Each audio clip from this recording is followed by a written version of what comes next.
Hey guys, welcome back to my YouTube channel. I am more than happy that you be here. This is my channel. This is your channel for startups, entrepreneurship, ventures, um, mindset, sales. You don't know this, but the the core objective of this channel is to help you to how to think, yeah, how to adopt the right mindset. Because when people start thinking about startups, when people start thinking about startups, is when all problems appears. Because at the end, people married the Hollywood idea of what actually means to be an entrepreneur. Um, in general, as I said, in the previous videos, in one of the previous videos, is like most of yeah yeah most of most of entrepreneurs, they don't want to be an entrepreneur. You know, they want to be they want to be a type of Mark Zuckerberg or Sam Altman. They married the false idea or the delusional conception about what is an entrepreneur, and what actually an entrepreneur does. This is the main reason because most ventures, most tech startups fail in time, because in that time or in time, I don't know how to say that. Fallan en el tiempo. They fail over time. So over time, yeah, they failed over time because it's like when someone based on movies decide to start a career as a hacker. It's like you have the wrong, you have the wrong idea uh, about what actually a hacker do, how is their life. So you have this false conception, and you have this tendency to think that your life looks in certain way. So it's like, so at some point you will realize that the reality is awful, that ideal life is not actually the thing that you will do uh, alone as your life as an entrepreneur. So sorry guys, I got flu last week, and I am feeling better now, but I still feel I have um yeah I don't know the right word is Hanoa, but I have symptoms yet. um, yeah so I still have symptoms. Um so guys, um so in general, 99% of entrepreneurs, they have a false conception of a false uh, they have an a false idea or an delusional idea about what is the goal of, what is the how days looks like, how looks like the days for entrepreneurs, tech entrepreneurs. So they married that false idea, and it's like I don't know if you have if you ever have if you ever have thinking about about uh, about to be a rock star, play a guitar, have tours, and yeah, and make all those things. It's like people, yeah, I could see that and say, yeah, I want that kind of life. But the actual thing that I am not seeing is that a lot of effort, a lot of nights, a lot of work that involves that thing, and the bored part, the bored, but aburrido, boring. Boring. I want to be sure how to say Aburrido. Bored. bored. Yeah, the bored, the bored part of become a rock star. You know, to be a rock star. So I have that theory that probably if I ask someone, or if you ask me if I want that life of this guy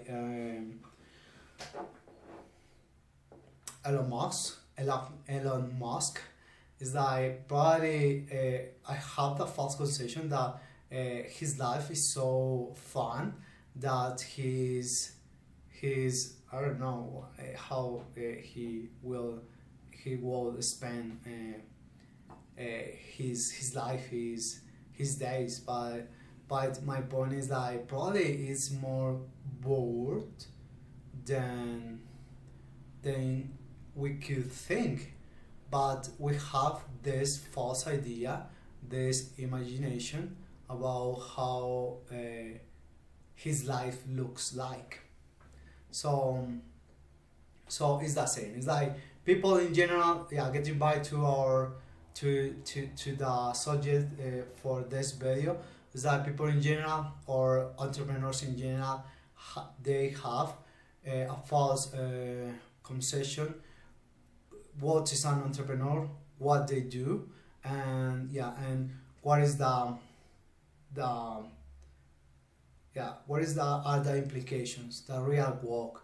So when things doesn't work because that, like that 90% of startups that fail along the time, over time, it's because that's like, it's like, yeah, and probably it's like this generation grew up with this false idea about what actually means be an entrepreneur. That essentially means sales, essentially mean and by that way, tech entrepreneurship is not linked to tech. It's not related to tech. It's not linked to tech. It's a curious thing. Tech is not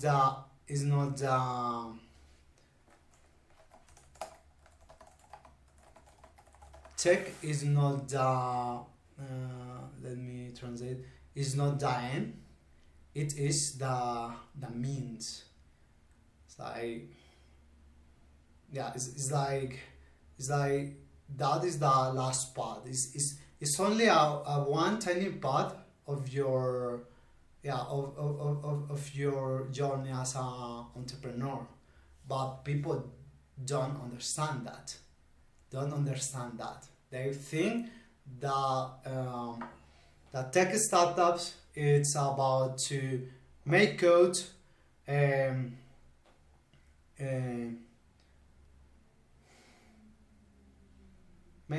use hoodies, ask for money for entrepreneurs, for VCs, and be successful, be cool, and be in the beach. I don't know. It's like, yeah, it's so false, it's so delusional that that thing is, it has damaged so much the mind of entrepreneurs and people in general. So, founders doing their own sales. How much time on cold emails I will not promote. Okay, the title here is showing, is displaying. I think is the right word. It's displaying. Yeah, we could point it out. We could point it out to two bad things here. The first one is founders doing their own sales. What should I mean by that? It's like that is your job. Oh, okay. Probably if you are a tech founder, okay, I am okay with that, but it's like founders and sales are, is the main, is the cornerstone of becoming a founder. Even if you are a tech founder and you go to I don't know. Let's say that you are building, you are a co-founder of a project management tool. I love this example. And it's not like it's not your responsibility to push sales. It's like if you go to to a hackathon or whatever, or you are talking with someone in the line. I don't know how to say fila. Yeah, in the line. It's that, it's like it's one of your best interest to sell then your company, your project, to get clients. That is not the responsibility of the sales area or the head of sales. I don't know how to say that. It's not it's your responsibility, because even when you are attending, you are in charge of the tech part of your company, of your project. You're a founder, and if this company doesn't make sales, it's when the company closes and you are dragged with that thing. So it's your main concern, even more than make code, even more. And the second one, how much time on cold emails? Yeah, so why cold emails? I will not promote. Solo founder here, sales is taking up a lot out of my day.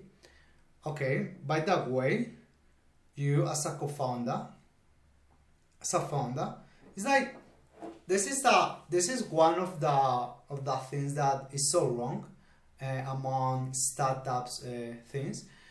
People have this tendency to think that a startup is a smaller version of a big company. So they think that I don't know, that your sales, I am product, you are marketing, this guy is customer service, and we have what define it our roles, and each part needs to work on each part.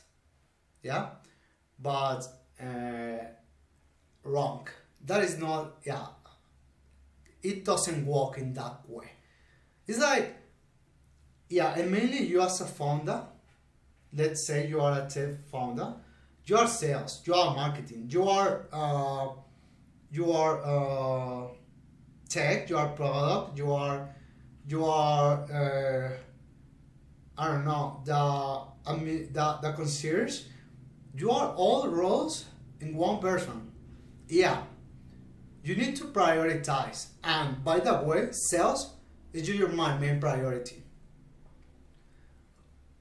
It's not only the right way to do, to build a company. It's not only that. It's because that is good for your understanding of the business. Because even when you are the tech part of the company, when you have a good knowledge about the product, about the market, you could have to the whole company to push forward the project, because it's like you are not thinking in terms of tech, of code, of standard. That is okay, by the way.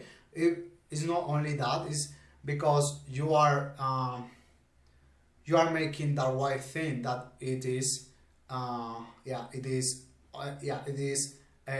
leading the whole project, leading your coworkers, you know.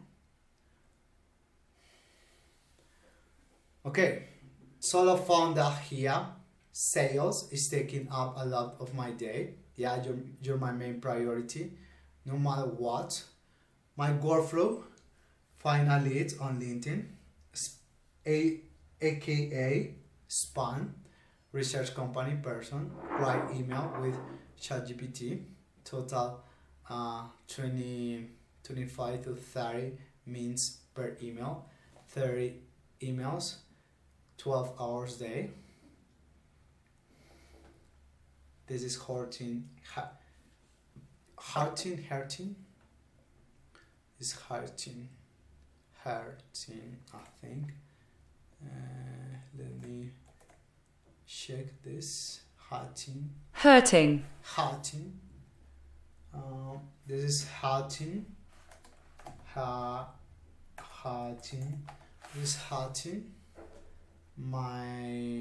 This hurting. My death work. Yeah. Probably it's not hurting your death word. It is okay. Yeah, it's I want to say it's putting it's organizing your priorities in the right way. It's like your main priority. If you don't have a co-founder that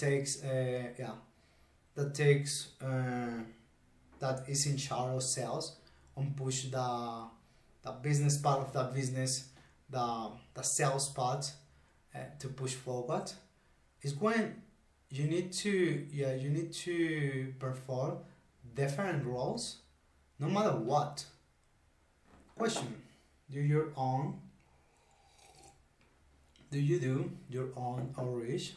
How long per email? Okay. By that way, I would like to explain why this is marketing, why spamming people doesn't work, and on top of that, this is the kind of a strategy for well established established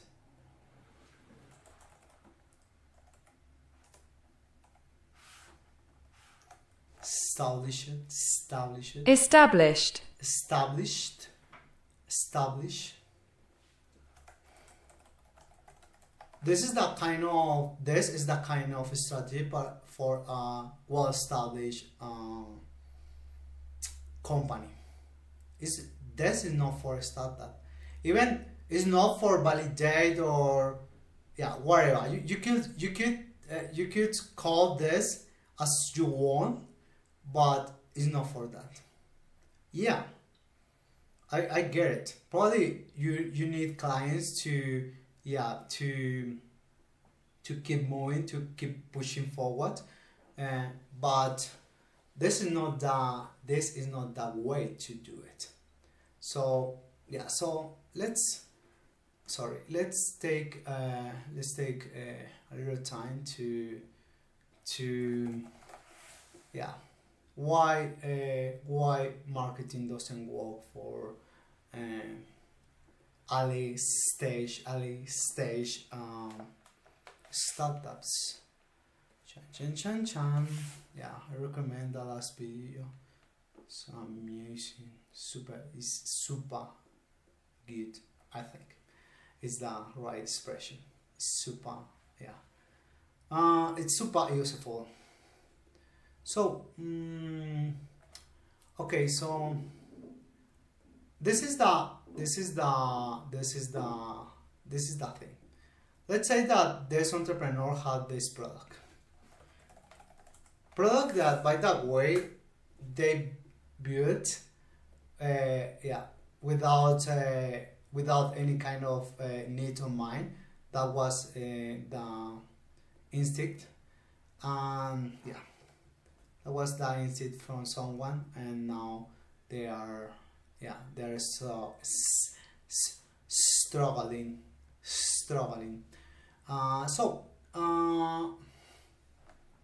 And here are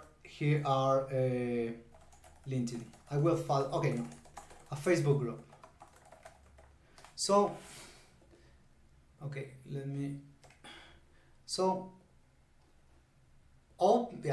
we have this instinct of we create something, this product, and we have this tendency to say, yeah, now I need clients, so I don't want to invest money, so I am going to post promoting this in this Facebook group and a startup Facebook group. Okay, above all, it's like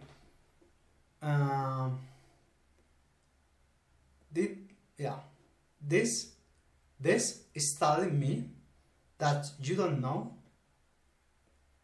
you don't have a good idea who is your client, what they need, when they buy, why they buy. You don't have a clear idea of this. So now besides that, it's like you post this here, and Facebook sees your publication and is not adding value, so anyone is interacting with that publication, so people Facebook kills the propagation from this, and you have less of 1% of views for from the Facebook group. So this creates a loop. So you double down and you go to 100 or 1000 Facebook groups, and you start spamming people. So after that you go to and goes in the same way. Let's say that you're a rich entrepreneur, and you have money.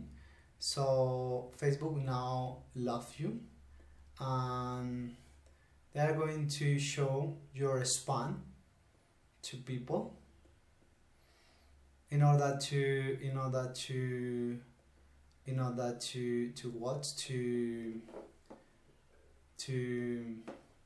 get leads, So let's say that you have 1% of conversion. So if you have 1% of conversion and you want 1,000 leads, it's like you could make the math and calculate how many people needs to see this thing in order to get 1,000 leads that actually there are no sales. But okay, so You don't want to spend money on marketing you don't have. So you go to LinkedIn. The core the country of the span where all are liars, including me. When we are all liars, and you try to do this. Find a lead on LinkedIn, research a company, write an email, total 20-30 per email. This is hurting my death walk. Yeah, but it's not by the reason that you think, mate.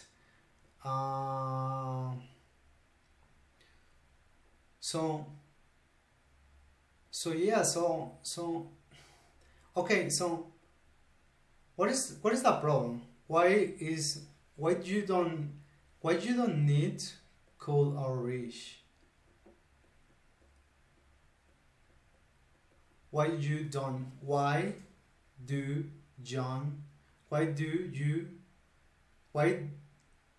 don't you need cold outreach? Because when you start building a company, let me explain this clearly for you. When you start building a company, you never start with a product. Product is, in the 99% of cases, the wrong answer. You don't start with product. I don't know what it is. Yeah. You don't start with product. You start with sales. So let's say, let's say that I am, it's like I need and get a work as a freelancer. Okay, let me see.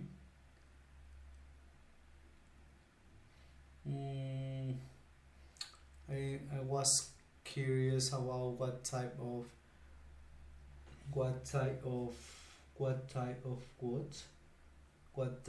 business is this, but yeah, I think we don't have any kind of clue. So okay, so you start, let's say that you are building a customer service service outsourcing, I think.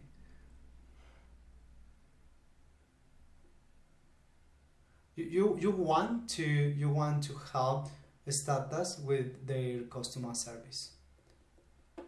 So it's not like you start creating a product. No, you go with the different startups, and you as a real entrepreneur, you want sales. So you start, you get the contract.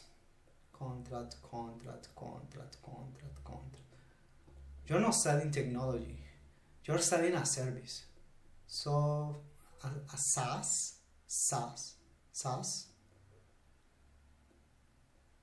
service.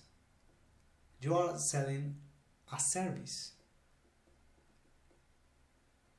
So after you get clients, at that time you start building a product to help you to be to be more effective, to be more efficient with your time.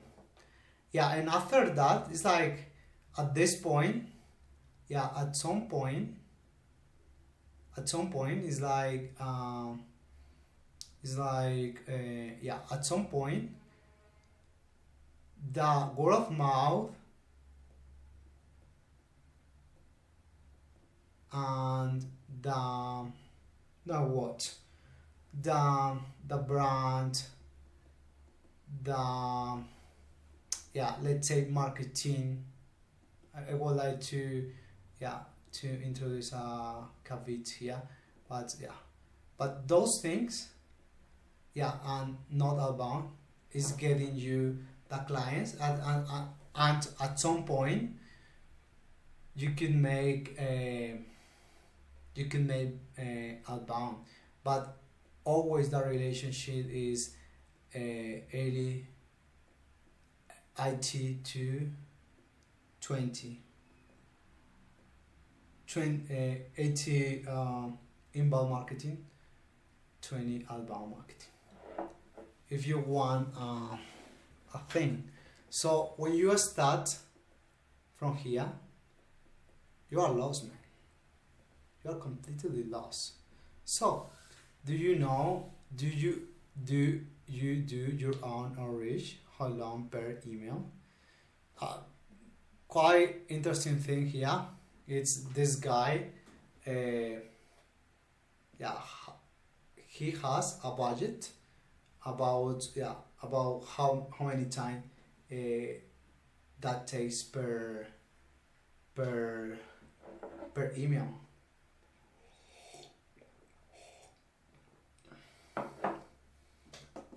So okay, how do you balance personalization plus volume?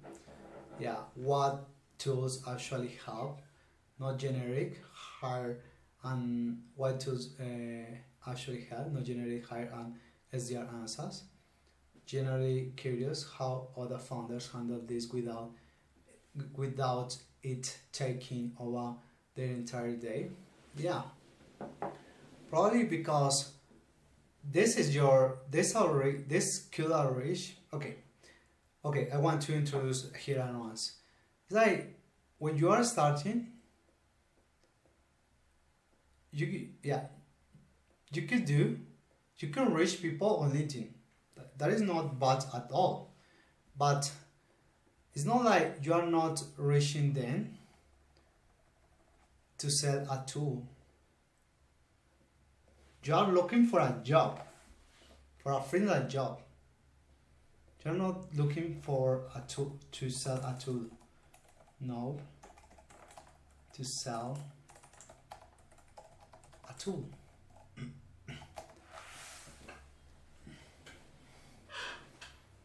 Why? Because on top of that, it's like, I don't know you guys, but each month I got a lot of emails, people offering things that I don't care. Yeah, and top of that is like he's using ChatGPT. It's like mate, nowadays we could differentiate between a human voice, a human touch, than a direct message written by ChatGPT, and top of that is a little selfish, because you are reaching people, after he accepts your the friend request, the connection request. I don't know how this, what is the right name for that on the LinkedIn's world. But after that, it's like 5 minutes after that, someone is writing, is contacting you, offering some kind of thing. It's like, man, I don't want that. Why you are doing that? Yeah. Why you are doing that? Let's say that in the past I was an spammer, and I made different kind of techniques, and this kind of thing, this kind of workflow, you could automate that and send I don't know, 300 emails per day. After you will spend, I don't know, 1 week building that flow, and and you can create the flow and send each day 30 300 emails per day. But that doesn't change the story that you are spamming people. You are offering something that anyone's asked for. You see that problem about that? It's a reflection. That is a reflection. So when you are here, when you have a product that is your vision about something, it's like, and you don't know what are the needs, so your product becomes more nice to have. So when you try to reach someone on internet, that is a selfish act. It's a selfish action. Why? Because you don't care about the client's needs. You don't understand their needs. You only care about your product, about your project, and you are trying to sell something no matter what. Because people when you have a product and you are reaching people on internet, your only interest is to sell this thing, this rubbish,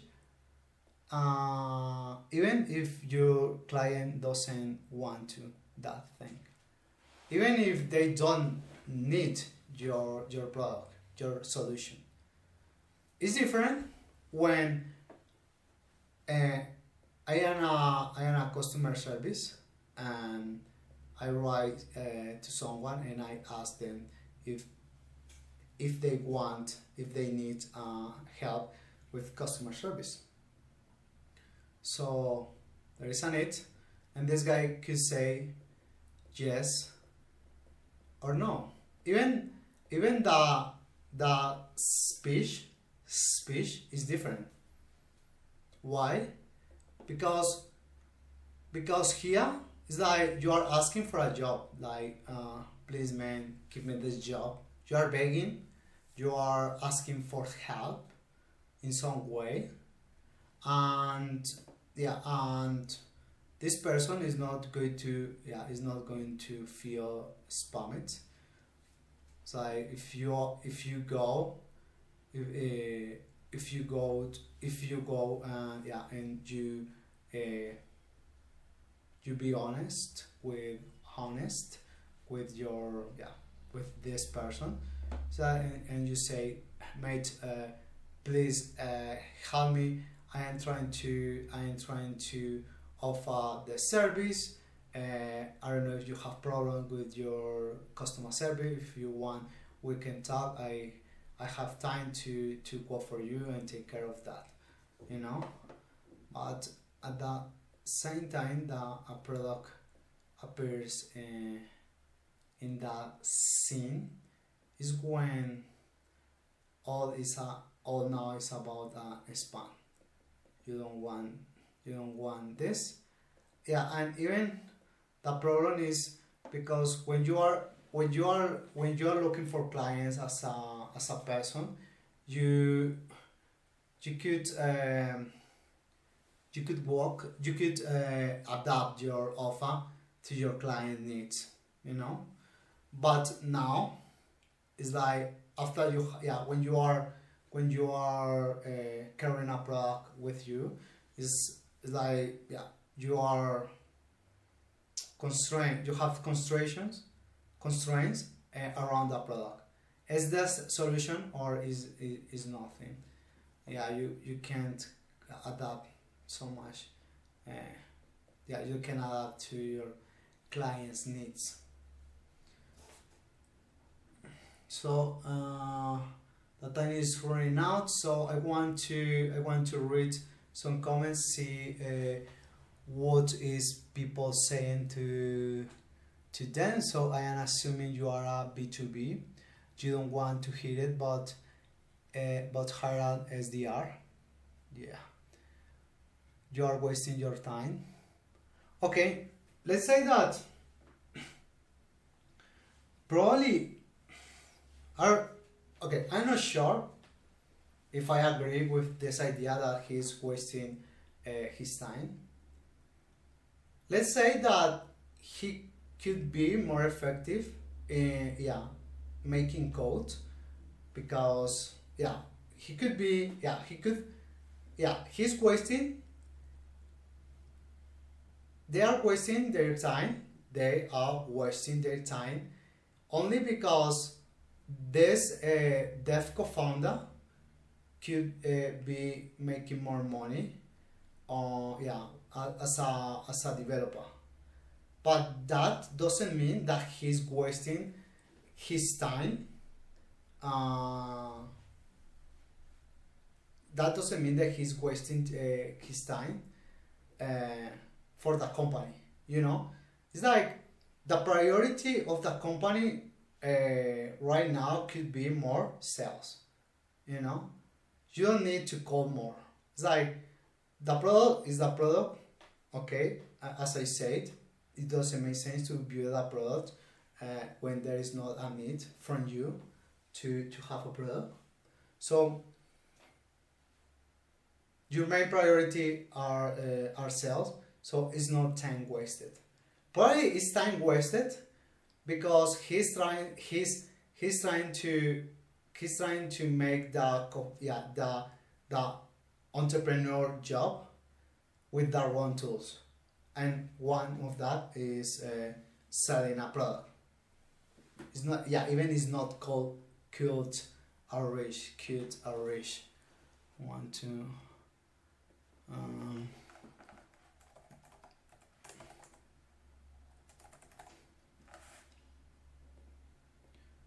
Cute outreach. Cold outreach. It's called. It's called outreach. My gosh, called outreach. Okay, called outreach. So at the very least DM, then at the same time you send the email, but even that will give you low return. It's a numbers game, and 30 days is unlikely to move the needle unless what you do is very targeted and your market is just a few dozens on individuals at the most. What will move the needle then? Showing up in person. In person works well. It can be a road show, conference, or other social events. One editors typically have the highest success rate. Use people and eventually your own customer for intros. Inbound sales also work well, but it's a long game.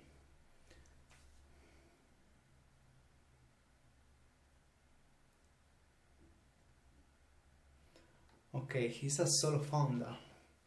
You say DM. Okay, I'm not going to. Okay, that is okay. This has an interesting stat. That's the one of reasons solo founders often fails. There is just too much core for a single person to do, and there are very few individuals on this planet with all the skills and personality traits to be good at everything a business needs to get off the ground.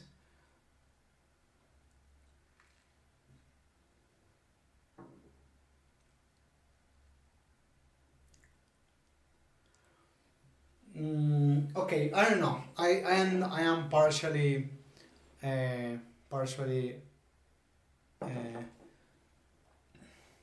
agree. let me check that. Parcialmente de acuerdo. Partially agree with this, because it's like, yeah, it's like probably solo founders doesn't mean solo in terms of one person. Probably solo founders means that you build the company until certain point that now you could hire people instead of have co-founders, and partners to push the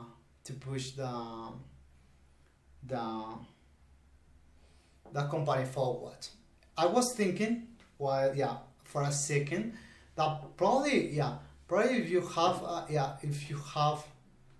if you are an entrepreneur, I don't know, this is a rare case, but it's like you could be a tech founder, but to be a solo founder where you are a tech developer, is that you need to build something so accurate, or so accurate in terms of product market fit, if that means something. But whatever, is that if you have a good product that fits perfectly the needs of the market, is that exact solution that your market, is that exact service that your market is looking for, is where you don't need sales, you don't need an SDR. Do you see that how the mere fact that this guy is looking for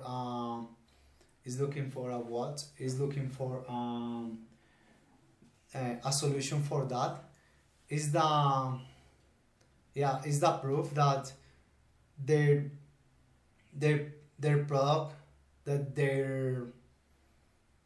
their company is so weak in terms of value generation that he needs to spend his time doing two things at the same time. And even you could say, and I don't want to be disrespectful with them, because I don't know who is this person, but it's like probably your product is rubbish. It's not a good product not in terms of the code, in terms of the market. So now you to have your to hold or to keep that to compensate that thing, that weak product in market terms. So you need to make marketing, you need to do cold outreach, because your product can't live by itself, I think. It's not, do you see how things are connected in the marketing arena? So guys, thank you for your time. I really enjoyed to dissecting, I think, is the breaking down this this status problems, because you could see, you could understand, you could learn about how this how this thing is the proof of something more deep. And when you can see that, you could address the right causes. And I am a faithful believer of, if you have the right diagnosis, you have the half of the cure. That is a quote from there is a statement, a phrase from some kind of doctor. but yeah, you could ask Grok who said that, but it's so accurate that when you can insulate the real problem, when your diagnosis is so precise, you have the half of the cure. So guys, thank you for your time. If you want, you can reach me on LinkedIn. See you next video. Thanks.